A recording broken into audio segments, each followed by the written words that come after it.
Hi நண்பர்களே, இன்னைக்கு நான் கன்னியாகுமரி கோவளத்துக்கு காலையில் வந்து பார்த்துடுங்க புயல் எச்சரிக்கை போட்டிருக்கனால இந்த மழை மேகம் எல்லாம் அலைகள் பயங்கரமாக இருக்குது. நடு கடல் பக்கத்தில் தான் இருக்குது. இங்கே பாருங்கள், பார்த்தீங்களா? கடல் பக்கத்தில் நடுவில் தான் நிற்கிறேன்.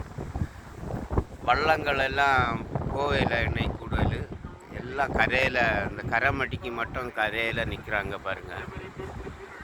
அலையை பாருங்க, சுழத்தி அடிக்குது புயல். காற்று பயங்கர காற்று. தண்ணியை பார்த்தா தெரியும், நடு இதில் சுழத்து பார்த்தீங்களா, பயங்கரமாக இருக்கும். இதுதான் கோவளம், கன்னியாகுமரி கோவளம். நாங்கள் அந்த இது தடுப்பான அந்த இதில் தான் இன்றைக்கி பாருங்கள்.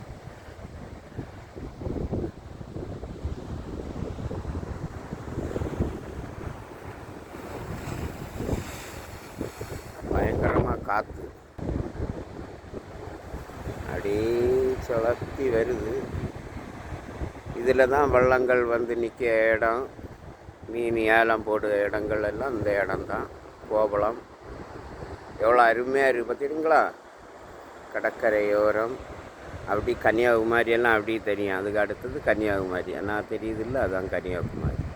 அலைகள் எல்லாம் எவ்வளோ தூரம் மேலே ஏறிட்டு பார்த்தீங்களா? மேலே ஏறுது தண்ணி எல்லாம். அந்த காற்று, புயல் காற்று சூழ்ந்து இருக்குது, சுழத்தி அடிக்குது. நானும் அந்த இடத்துல தான் நிற்கிறேன். நின்றுக்கிட்டு அப்படி பார்க்குறேன், மக்களுக்கு எல்லாம் அப்படி காட்டுவோம் அப்படின்னு சொல்லிட்டு.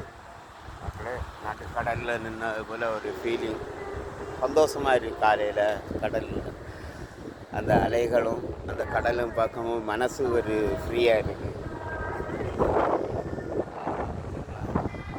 கோயிலில் பூசை வேறு நடக்குது, அந்த சவுண்டு அப்படின்லாம் கேட்குங்க. ஹாய் நண்பர்களே, இது பிடிச்சிருந்தா ஒரு லைக் பண்ணுங்கள், சப்ஸ்கிரைப் பண்ணுங்கள். வந்தால் அந்த இடத்துக்கு இந்த மாதிரி வாங்க, நல்லாயிருக்கும். சரியா? ஓகே. அதில் போகிறது பற்றியெல்லாம் சுழத்தி அடிக்குதா? எங்கண்ட அடி போ அதில். சரி மக்களே, பாய். பிடிச்சிருந்தா ஒரு லைக் பண்ணுங்கள்.